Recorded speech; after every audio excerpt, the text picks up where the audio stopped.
Yeah, Bumrah to me is class. There's no doubt about it. He's unique. He has an action you wouldn't teach a young guy, but he's found a way to adapt it, and he's just absolutely incredible. The way he powers in those last few steps, powers through the crease. You know, he's got a little bit of hyperextension, which I used to have as well, and you know he's coping with that, and he's just got incredible control both ways. I guess they're managing him. His stats are unbelievable. So yeah, I'm a massive fan of Jasprit. I met him when he was younger, and what he's grown into is unbelievable. He's been a massive part of the Indian team and of the summer. Without him, you know, this series might be a little bit more one-sided. But yeah, he's very special, and you know, the cricket we saw down in Melbourne was amazing to go full 5 days with Australia getting across the line in the last session, and you know, what's it, 370,000 fans turning up is absolutely incredible, and to me that is special because Test cricket's still the ultimate, and we need to look after it and protect it, and that Boxing Day Test proves to me that Test cricket is still alive and well, and hopefully here over this Test match we'll see something similar. Glenn, you've worked a lot with some of the younger Indian pacers in Chennai, so what do you think about the reserves, like Mohammad Shami is on decline, so only Bumrah is around there, Siraj is there, but you've worked with some of the pacers to tell us something about the best. Yeah, well, India, what is there, 1.4 billion people, and an absolute passion and love for the game of cricket.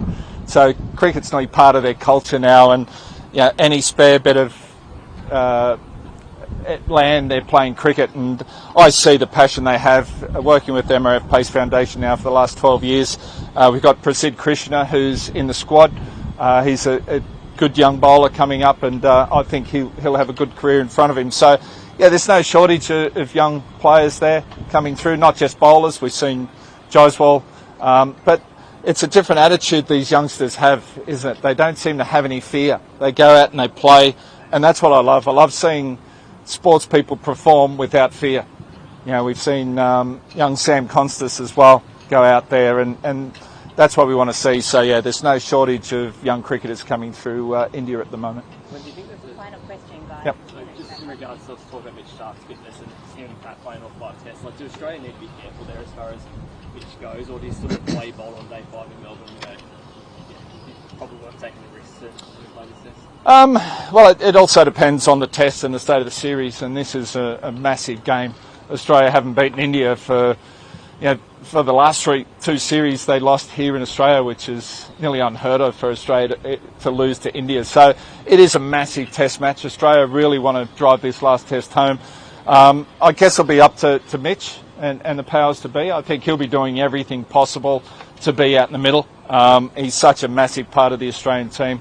When he's on fire, he's as good as anyone going around. So he's been bowling incredibly well. Fingers crossed he's pulled up well and get through this test match. But Australia want to go in with their best team.